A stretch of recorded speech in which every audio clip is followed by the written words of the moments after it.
The morning air was cold and dry as Ji-hoon pushed his cart through the empty streets of what used to be Seoul. It was the year 2247, and the world had changed so much that many people did not even remember what life was like before. Ji-hoon was one of the older people now, but he was not old enough to remember the time when the sky was clear and the cities were alive with people and noise. His two children, Minho and Ji-woo, were safe back at the underground settlement where most humans lived now. Minho was 8 years old, and Ji-woo was only 6. Ji-hoon had to take care of them alone since their mother had died 5 years ago. He worked hard every day to find food and materials that he could trade for more food and supplies. It was a difficult life, but he loved his children more than anything, and he would do anything to keep them alive and happy. Today, Ji-hoon was searching in the old ruins of the city for anything useful. He was looking for metal pieces, old computer parts, or anything else that the settlement people would want to trade with. He pushed his heavy cart and moved slowly through the broken buildings, checking rooms and looking under piles of old things. The sun was starting to get lower in the sky when he noticed something strange in the distance. There was a huge metal shape on top of a broken building. It looked like nothing Ji-hoon had ever seen before. It was very large and made a strange humming noise. At first, he was afraid. The settlement leaders had always told people to stay away from anything they did not understand. But Ji-hoon was also curious. He had learned that sometimes the things people were afraid of could actually help them. And he needed to help his children. If this strange thing had useful materials, he had to check it. Ji-hoon left his cart and climbed up the broken stairs of the old building. His heart was beating fast. He did not know what he would find. The metal thing was even bigger when he got close to it. It looked like a large ship or a vehicle of some kind. There was a big hole in its side, and Ji-hoon could see light coming from inside. He took a long breath and walked into the opening. His eyes needed time to get used to the darkness inside. Slowly, he began to see things. There were strange machines everywhere, and the walls were made of smooth metal that he had never seen before. Everything looked very different from anything humans used. Then, he heard something. It was a sound like a person crying, but not quite. It was lower and sadder. Ji-hoon followed the sound. He walked carefully through the metal hallways, moving past broken things and sharp pieces. The sound got louder as he got closer. Then, he saw it. There was a massive being on the ground. It was so large that Ji-hoon at first thought it was part of the ship itself. But it was moving. It was alive. The creature was very fat and very big. Its skin was a light blue color with some green marks on it. It had several arms and a shape that was nothing like anything on Earth. When it saw Ji-hoon, it made a loud sound and tried to move. But it could not. Its huge body was stuck under some metal pieces from the ship. Its lower parts, where legs should be, were under the heavy metal. The creature was trapped. When the being saw Ji-hoon clearly, it stopped trying to move. It looked at the human with eyes that were large and dark. Then it did something that surprised Ji-hoon. The creature spoke, not in a way that Ji-hoon could understand with words, but he could feel what the creature was feeling. It was scared. It was in pain. It was alone, and did not know if it would die here. A machine on the creature's arm made a sound. And then words came out in a strange, shaky voice. "Please, do not harm me. I cannot walk. I cannot move. Please, do not leave me here to die." The words came from the machine, but Ji-hoon could feel that they came from the creature's heart. Ji-hoon had a choice to make. He could leave. He could go back to the settlement and tell them that he had found an alien ship. They might come and take the materials from it. They might even hurt the creature. That is what most people would do. That is what he was probably supposed to do. But Ji-hoon was a father. He knew what it felt like to be afraid and alone. He knew what it meant to need help.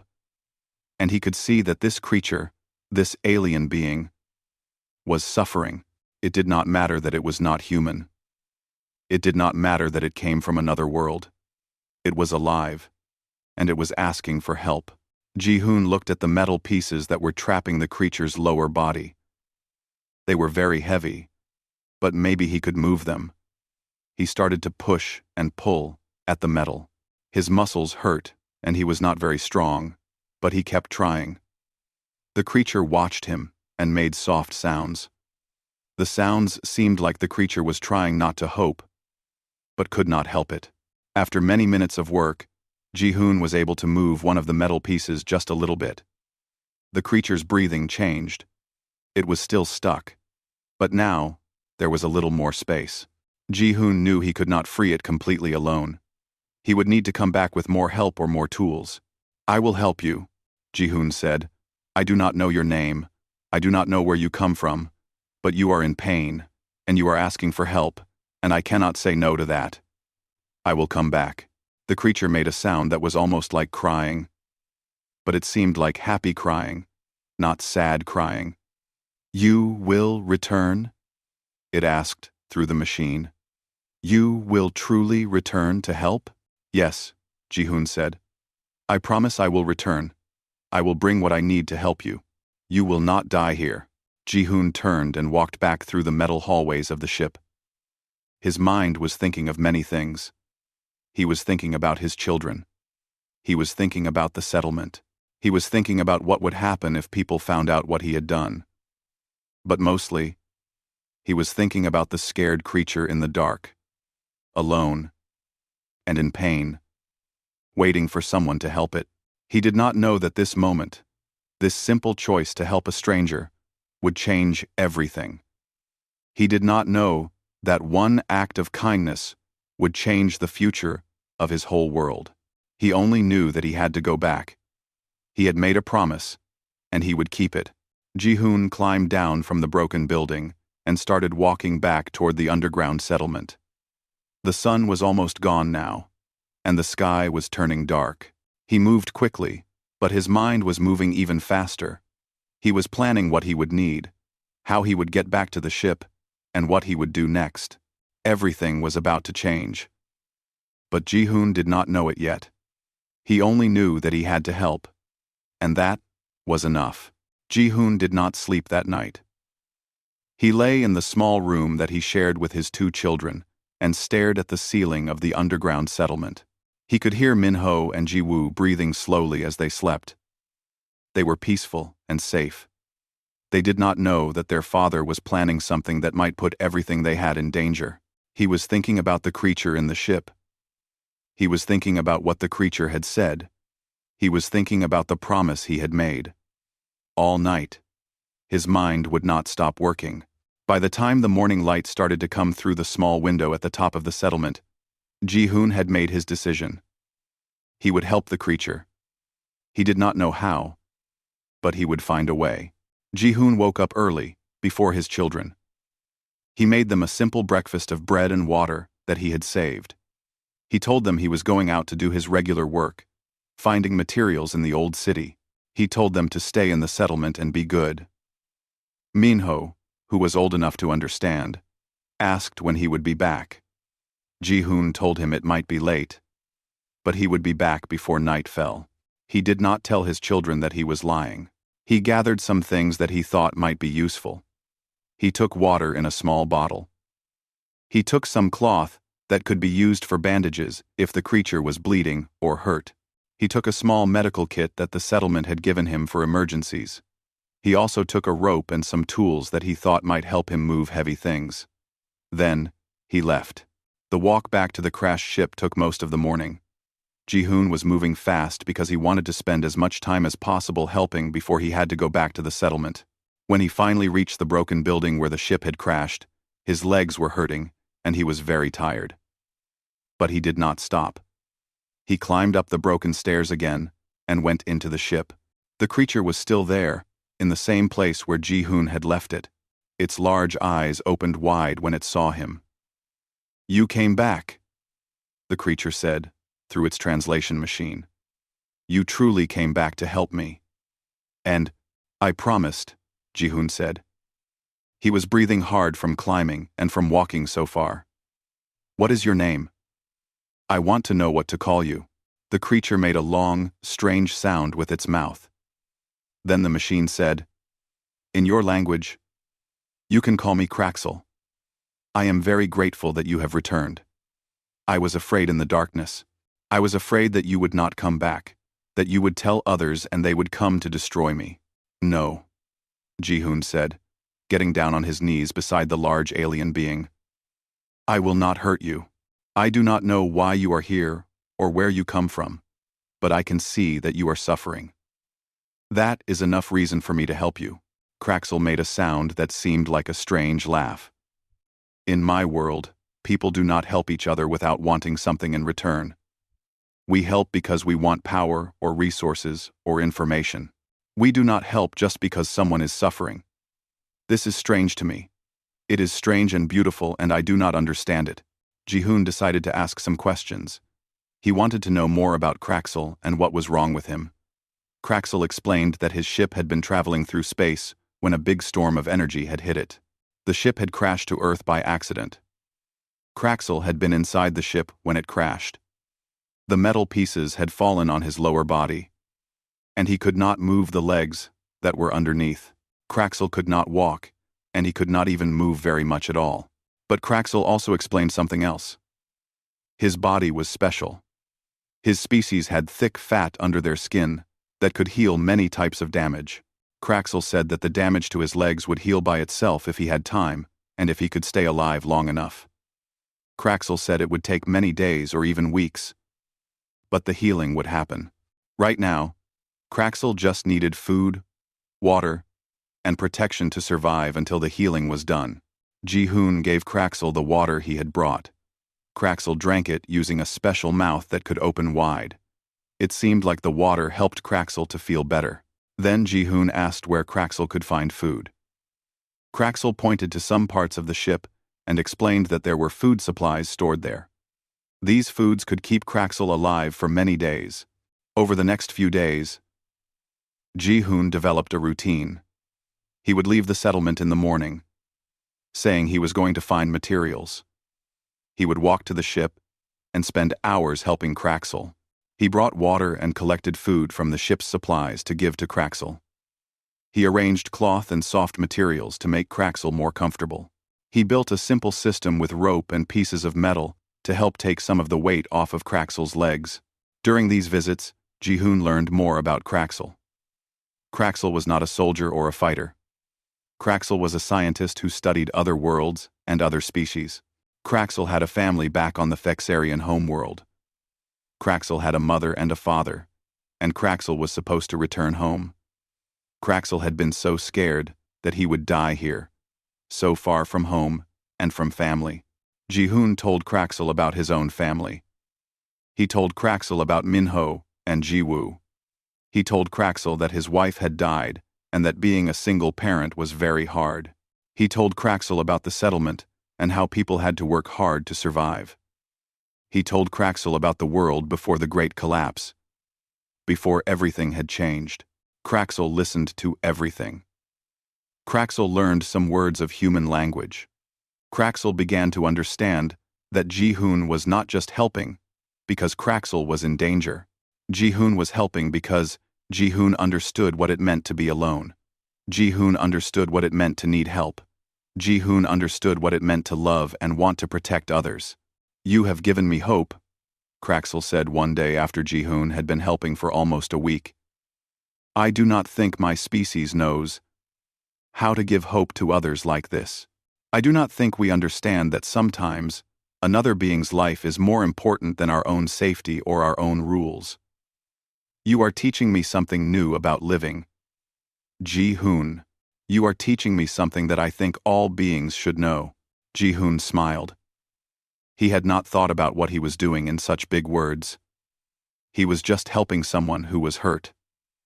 But now he understood that maybe it meant more than that. Maybe it meant something about what humans could do. Maybe it meant something about what humans could be. The discovery came on a day when Ji-hoon was not expecting it.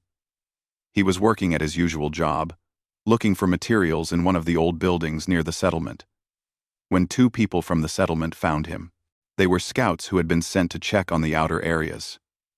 When they saw Ji-hoon, they stopped and looked at him with strange expressions on their faces. "We have been following you," said one of the scouts, whose name was Sung Min. "We wondered where you were going every day. The commander wanted to know what you were doing." Ji-hoon's heart became very fast. He did not know what to say. He had been careful to hide what he was doing, but he had not been careful enough. Now, they knew. Now, everything would be different. "Come with us," said the other scout, whose name was Daejung. "The commander wants to speak with you." Ji-hoon did not have a choice. He followed them back to the settlement. They walked through the underground tunnels that led to the main area where the leaders made decisions. As they walked, Ji-hoon was thinking about what would happen. He was thinking about his children. He was thinking about Kraxel, alone, in the ship. He was thinking about all the things he might have done wrong. When they reached the commander's office, they found Commander Teo sitting at a large table. Teo was an older man who had led the settlement for many years. He was strong and serious, and he did not waste time with words. He looked at Ji-hoon with eyes that seemed to see everything. "We know you have been going to the crashed object in the outer areas," Teo said. "We have known for 2 days. We have watched you. We have followed you. Tell me, Ji-hoon, what is in that object? And tell me why you have been hiding it from us." Ji-hoon knew he could not lie. He knew that if he lied, Teo would find out, and it would be worse. So he told the truth. He told Teo about Kraxel. He told Teo about the crashed ship. He told Teo about how Kraxel was hurt and could not move, and had asked for help. He told Teo that he had decided to help Kraxel because Kraxel was suffering and alone. Commander Teo listened to everything. His face did not change. He did not show what he was thinking. When Ji-hoon finished speaking, Teo stood up from his chair. "You have brought danger to this entire settlement," Teo said, his voice hard and cold. "You have helped an alien being. You do not know if it is dangerous. You do not know if it will call others of its kind to attack us. You do not know anything about it, except what it has told you. And you have believed it and helped it." "Kraxel is not dangerous," Ji-hoon said. "Kraxel is a scientist. Kraxel is alone and hurt. Kraxel is not going to hurt anyone."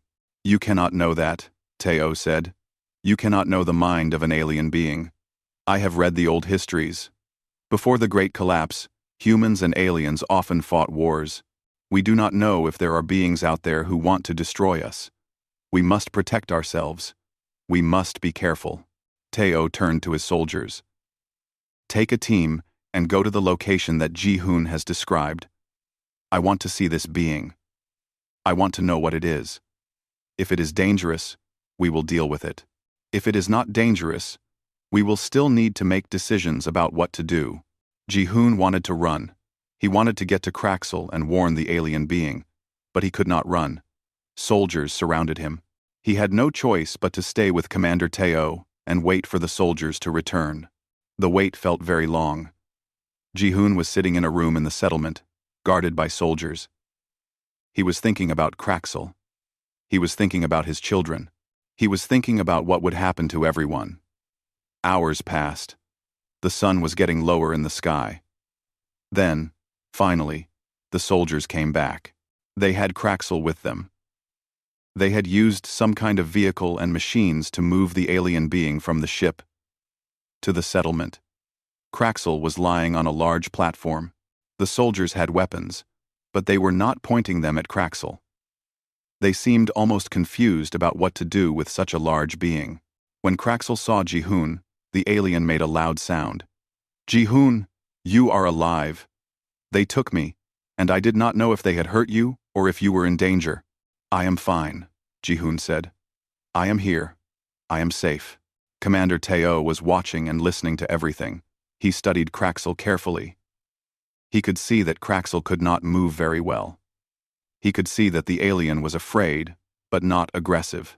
He could see that Kraxel was more concerned about Ji-hoon's safety than about Kraxel's own danger. Take Ji-hoon's children here, Teo said to one of the soldiers. I want them to see this being. I want to see what happens. Ji-hoon was shocked. No, Commander. Do not bring my children. They are too young. They do not need to see this. They do not need to be afraid. But the commander was not asking. He was commanding. And in the settlement, people had to obey the commander. A few minutes later, Minho and Ji-woo were brought into the room where Kraxel was. The two children had been asleep, and they were confused and scared. But when they saw their father, they ran to him. Ji-hoon held them and told them not to be afraid. Then Minho noticed Kraxel. The 8-year-old boy stopped being scared. Instead, he became very curious. What is it, father? Minho asked. This is Kraxel, Ji-hoon said. Kraxel is a being from another world. Kraxel is hurt, and I have been helping Kraxel get better. Minho and Ji-woo stared at Kraxel. Kraxel stared back at them. The alien made a very gentle sound. Kraxel did not seem dangerous or scary.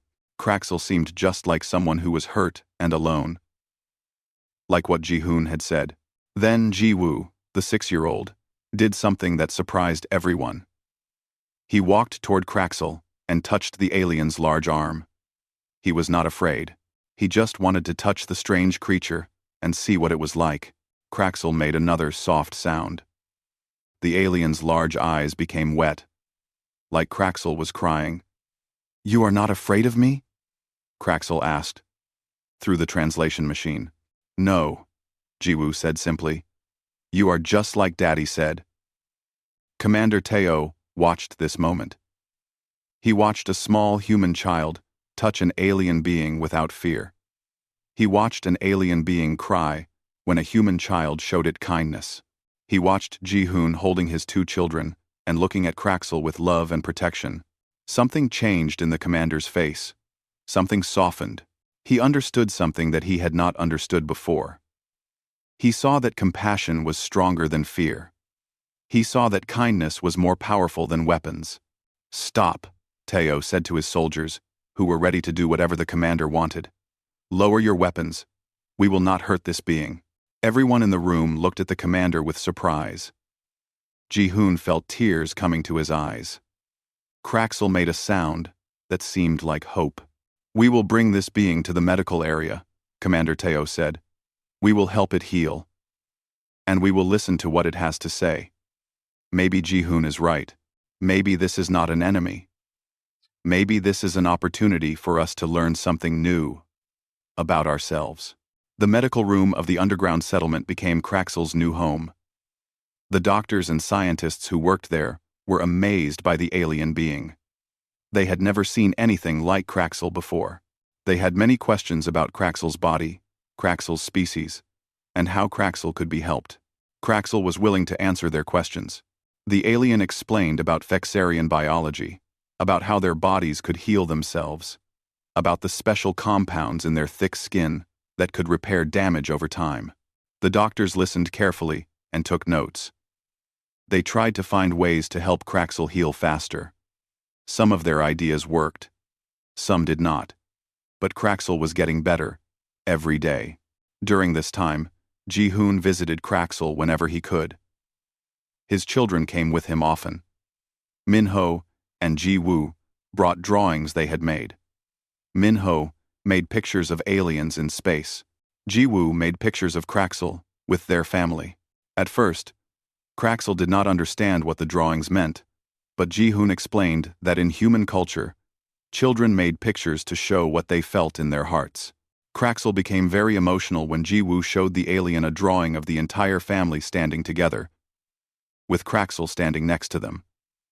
Am I part of your family? Kraxel asked through the translation machine. The voice sounded surprised and happy at the same time. Yes, Ji-woo said simply. You are like a big brother. Kraxel made a sound like crying. But it was happy crying. The alien's large eyes became very wet. Ji-hoon watched his children and Kraxel, and he felt something warm in his heart. He felt like something good was happening. something that was bigger than just helping one creature who was hurt. Over the weeks, Kraxel became stronger. The alien learned to move its legs a little bit. The damage was healing. The doctors said that soon Kraxel would be able to walk.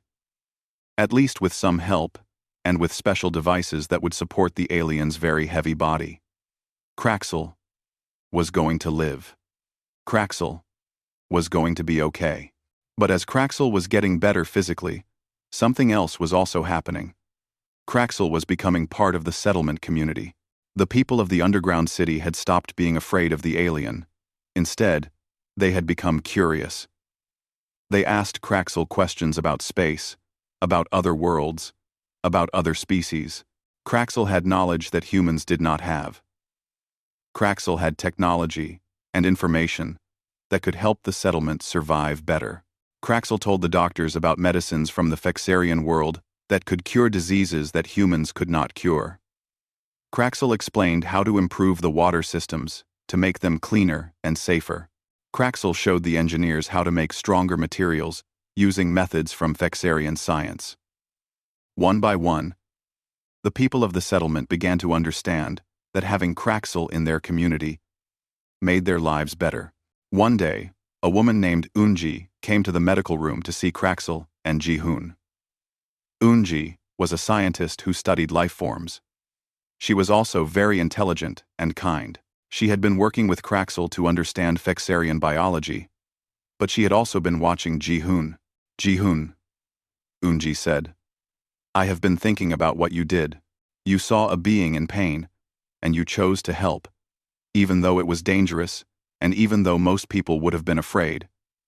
That took great courage. That took great heart.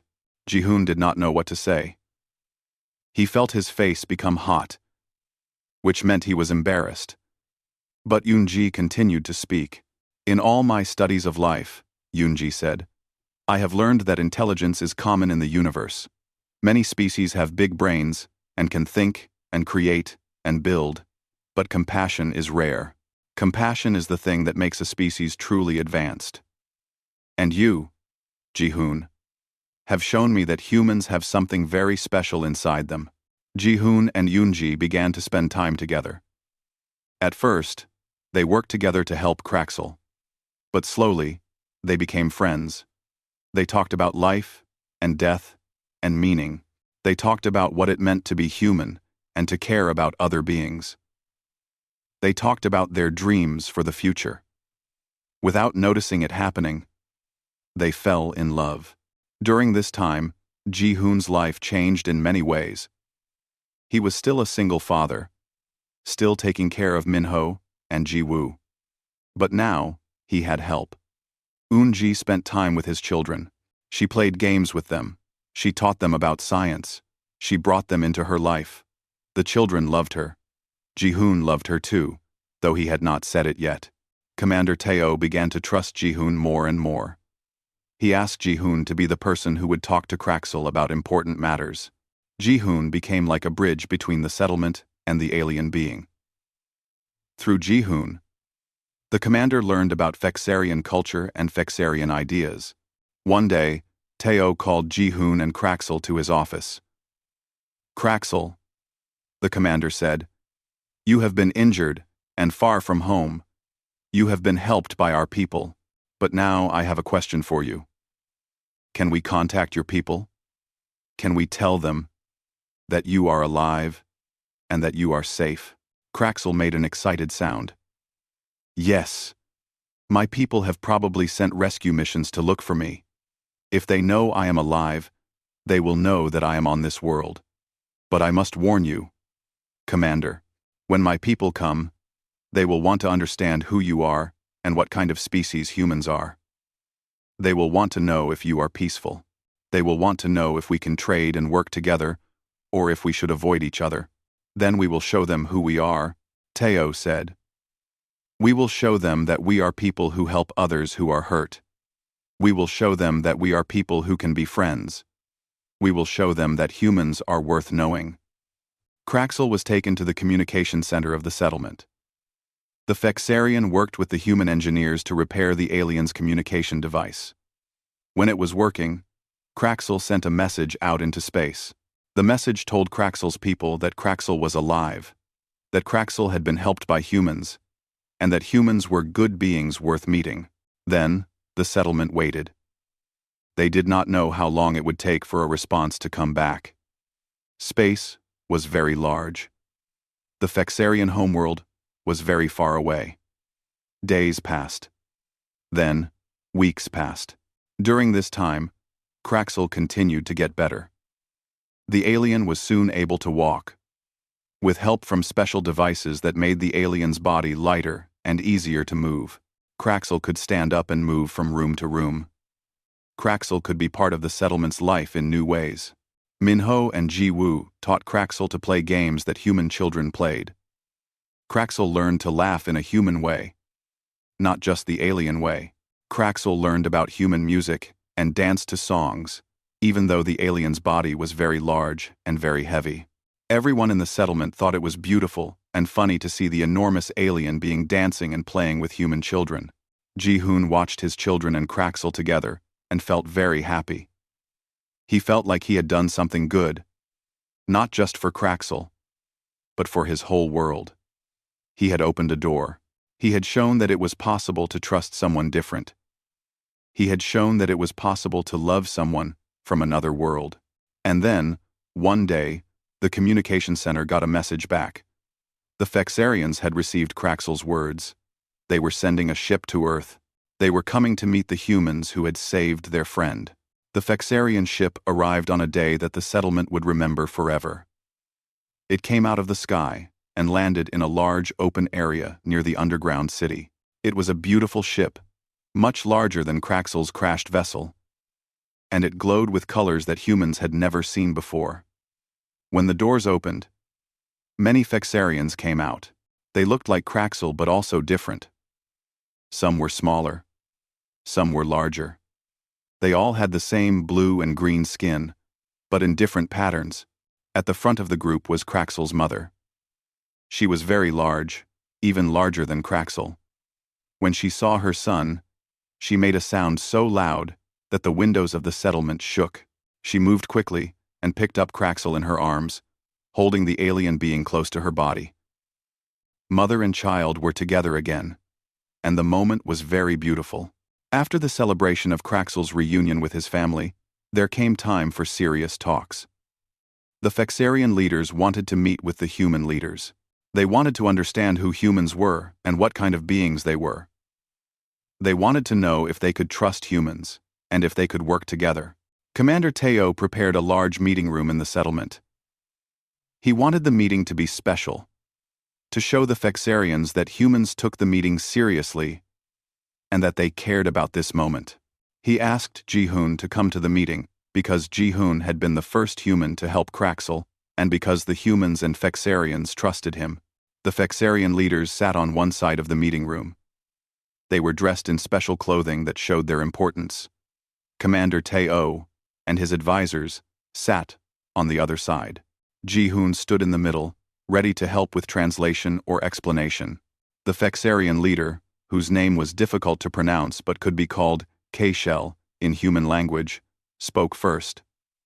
"We have come here to thank you," K-Shell said. "Our young member, Kraxel, was hurt and far from home. You could have ignored him. You could have been afraid of him. You could have harmed him. But you did not. You helped him.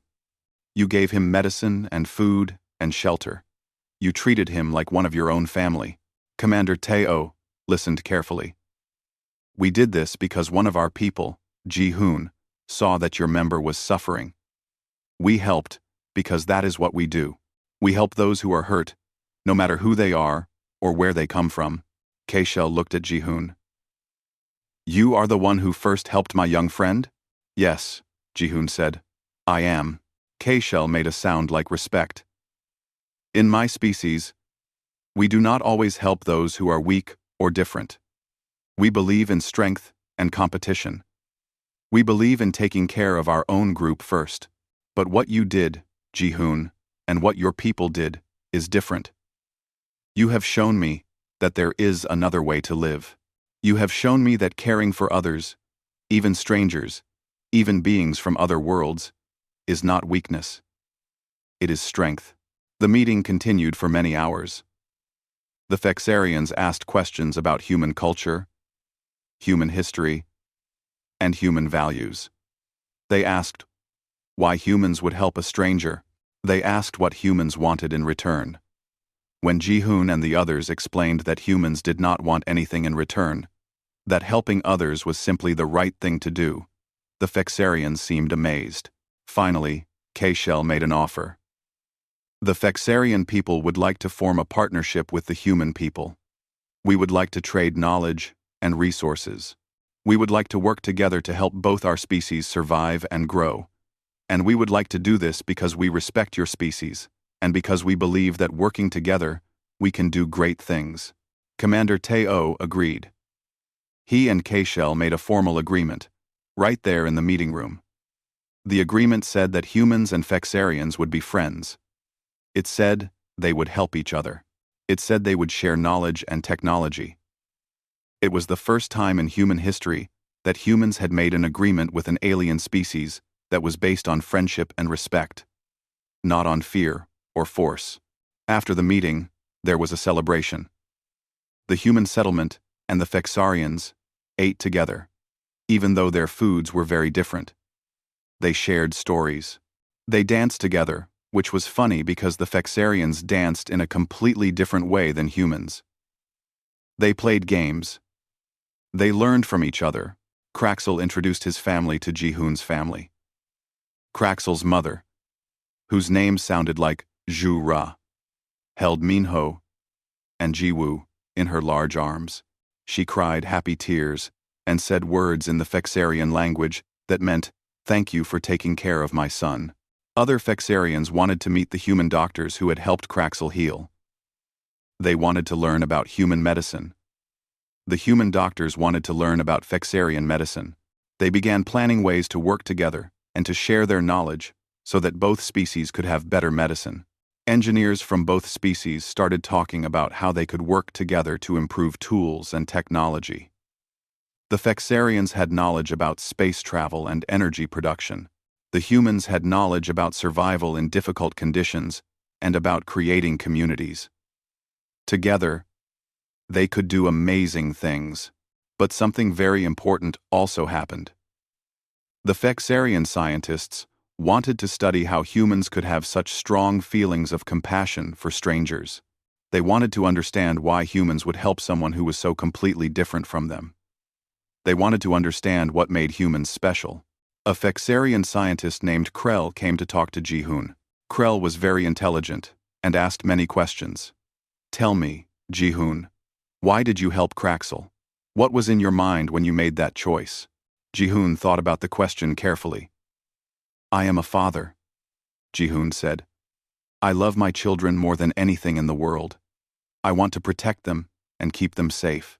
I want them to grow up in a world where people help each other, where people care about those who are suffering, where people are kind. When I saw Kraxel in pain and alone, I thought about how I would want someone to help my children if they were hurt and far from home. I thought about the fact that Kraxel's mother and father were probably worried about Kraxel, just like I would worry about my children if they were lost. So I helped because I understood pain, and I understood love, and I understood that all beings, no matter where they come from, deserve to be treated with kindness." Krell made notes as Ji-hoon spoke. The scientist looked very deep in thought. "This is remarkable," Krell said. "In my studies, I have found that most species are primarily concerned with themselves and with their own group. But humans seem to have the ability to feel the pain of others, as if it were their own pain. This is an extraordinary quality. This quality is what makes your species worth knowing." Do 3. Quotity. Quotity. Quotity. Quotity. Quotity. Quotity. Quotity. Quotity. Quotity. In the days that followed, more representatives from other human settlements came to the underground city. They wanted to meet the Fexarians. They wanted to be part of this new friendship. Other settlements also wanted to work with the Fexarian people and to share their knowledge. News of the human-Fexarian friendship began to spread to other parts of the galaxy. Other alien species heard about what had happened on Earth. They heard about how one human had helped one Fexarian, and how this had led to friendship and cooperation. They heard about how humans had shown compassion to a stranger and had changed the course of history. Some species decided that they wanted to meet humans too. They wanted to understand this species that helped others without wanting anything in return. They wanted to see if friendship was possible with humans. Ji-hoon stood in the observation area of the settlement with Eun-ji. They looked up at the sky where several alien ships were now visible, parked near Earth. Eun-ji held Ji-hoon's hand. "You have changed everything," Eun-ji said. "Because you helped one creature that was suffering. Now our entire world has changed. Now we have friends among the stars. Now we have hope. Is Nesnan? And creature one creature." "I did not mean to change anything," Ji-hoon said. "I just helped someone who was hurt." "That is exactly why it changed everything," Eun-ji said. "Sometimes, the smallest act of kindness can create the biggest changes in the world." Ji-hoon and Eun-ji stood together and looked at the sky. The stars were shining brightly. The future was bright too. It was full of possibility and hope, and it had all started with one man's choice to help a stranger. 6 months had passed since the Fexarians arrived on Earth. 6 months of learning, building, and becoming something new. The underground settlement had changed. It was not just a place where humans hid and survived anymore. It had become a center where humans and aliens worked together toward a shared future. A new building had been constructed on the surface, a place where the human underground city connected to a Fexarian research station. This station floated above Earth, held in position by technology that humans did not fully understand yet but were learning to understand. The building was beautiful, designed with both human and Fexarian style. It had rooms where scientists worked together, areas where engineers collaborated on new projects, and spaces where humans and aliens could simply spend time with each other and become friends. Ji-hoon stood in one of the upper observation rooms of the station, looking out at the stars. His children, Min-ho and Ji-woo, were standing beside him.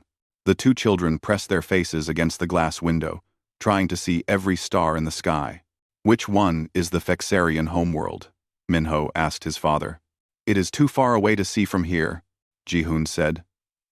"But Kraxel told me that if we could travel on one of their ships, it would take many days of travel through space to reach it. It is very far from Earth." "May," Ji-hoon said, "Prize. Kraxel told me." "Will we go there someday?" Ji-woo asked. "Maybe," Ji-hoon said. "Maybe someday your mother Eun-ji and I will take you to see the Fexarian world. Maybe you will visit other worlds and meet other species. The universe is much bigger than we ever thought." Min-ho smiled. "That would be amazing." Eun-ji came into the observation room. She was carrying documents and information about new discoveries. She had been working very hard over the past months. She was leading a team that studied the biology of different alien species and how humans could learn from them. The work was important and busy, but Eun-ji loved it. She loved learning new things and discovering new knowledge. Eun-ji stood next to Ji-hoon. They did not say anything for a moment. They just stood together and looked at the stars. Then, Eun-ji took Ji-hoon's hand. Min-ho and Ji-woo saw this and smiled. They knew that their father and Eun-ji were in love. The children were very happy about this. "I have something to tell you," Eun-ji said to Ji-hoon. The other people in the observation room understood that this was a private moment and gave them space. "I want to ask you something very important." Ji-hoon's heart began to beat faster. He knew what Eun-ji was going to say.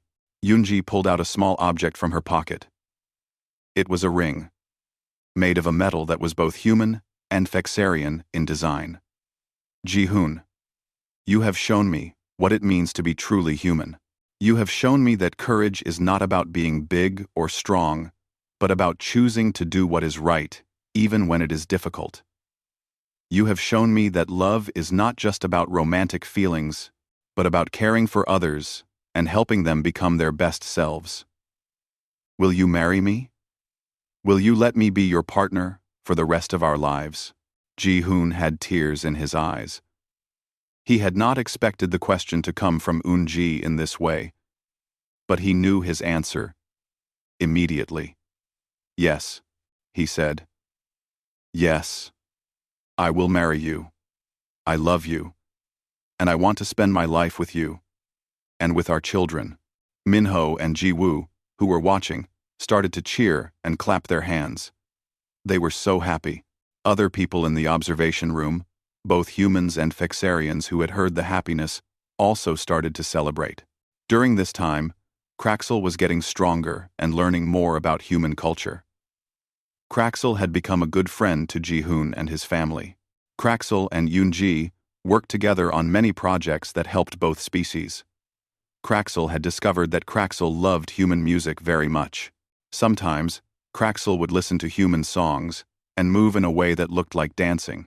The Fexarian leaders had asked Kraxel to stay on Earth for an extended time. They wanted Kraxel to serve as an ambassador, as a bridge between humans and Fexarians. Kraxel was very happy about this. Kraxel did not want to leave Earth and did not want to stop working with the humans. Other human settlements had joined the program. Humans from many different parts of Earth were coming to the research station and to the underground city to learn about Fexarian technology and culture. At the same time, more Fexarians were coming to Earth to learn about humans. It was a time of great change and great learning. But the biggest change was coming. The Galactic Council, a group of many alien species that governed much of the galaxy, had heard about the human-Fexarian friendship. They had heard about how humans had shown compassion and how this had led to peaceful cooperation instead of conflict. The Galactic Council wanted to meet with humans. This was a very big moment. Other species had contact with the Galactic Council. Some species had good relations with the Council. Some species were at war with the Council. But most species were afraid of the Council. The Council had power and influence across many parts of space. Commander Teo asked Ji-hoon to represent humanity in the first meeting with the Galactic Council. At first, Ji-hoon did not want to do this. He did not think he was important enough or smart enough for such a big job. But Eun-ji told him that he was the right person. Kraxel told him that he was the right person. Even his children told him that he was the right person. You are the person who helped me, Kraxel said. You are the person who showed compassion to a stranger. You are the person who changed history. You are the person who the Galactic Council should meet. You are the person who can show them what humans truly are. So Ji-hoon agreed. He traveled on one of the Fexarian ships to the station where the Galactic Council met. The station was very large and very complex. There were many different species there, some big and some small, some that looked like animals and some that looked like machines. The leader of the Galactic Council was a being named Zentha. Zentha looked like a mix of many different creatures, and the being had been alive for a very long time. Zentha had seen many species, had fought in many wars, and had learned that the universe was a place of conflict and competition.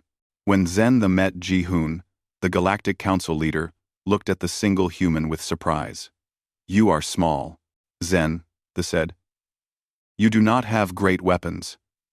You do not have a large military force. Why would the Galactic Council want to meet with someone like you?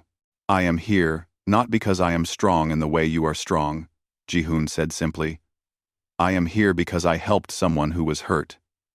I helped because I could not do anything else. I helped because pain is pain, and suffering is suffering, no matter what species a being belongs to. I helped because that is what beings should do for each other. Zentha was quiet for a very long time. Then the leader spoke. In my very long life, I have seen many things. I have seen strength. I have seen power. I have seen intelligence that could do amazing things. But I have rarely seen compassion like this. I have rarely seen a species that would help a stranger with nothing to gain in return. 2. 1. 2. After this meeting, the Galactic Council made a decision. They decided to offer humans a place among the member species. They invited humanity to join the galactic community as peaceful partners. They wanted to learn from humans, and wanted humans to learn from them. More months passed. More alien species came to Earth to meet humans. More humans traveled to meet other species. Slowly, Earth became a place where many species came together. The underground settlement grew. The research station grew. New cities began to be built on the surface that were designed for both humans and aliens. One day, there was a great celebration at the research station. Unji and Ji-hoon were married in a ceremony that included both human and Fexarian traditions. Kraxel stood with Ji-hoon as his friend and supporter. Min-ho and Ji-woo stood with their father, proud and happy. The ceremony was beautiful and was attended by representatives of many different species. After the ceremony, Ji-hoon and Unji stood together in the observation room, the same place where Unji had asked Ji-hoon to marry her. They looked out at the stars. They looked at the many ships that were parked in orbit around Earth. They looked at a world that had changed completely because of one person's choice to help. Do you ever think about that day? Unji asked. Do you ever think about the day you found Kraxel in the ship? Every day, Ji-hoon said. Every day. I think about that moment. I did not know what I was starting. I did not know that helping one being would change the entire future of humanity. I only knew that I had to help, and that is why you are truly great, Unji said. Not because you were trying to be great, but because you were simply kind. You were simply human. That night, as Ji-hoon looked at the stars with his new wife, his children, and his friend Kraxel, he felt a deep sense of peace. He thought about his life. He thought about his children. He thought about Unji. He thought about Kraxel. He thought about all the new species that humans had met. Because of kindness and compassion, he realized that one human, one father, one person who chose to help another being in pain had changed the entire course of human history. Not through weapons or warfare, not through conquest or power, but through something much more powerful, through kindness, through compassion, through the very human ability to see suffering and choose to help. In the vast darkness of space, Earth now shined as a symbol of hope. It shined as a place where different species could come together and work toward a shared future. It shined because one man had made one choice to help, and that had made all the difference.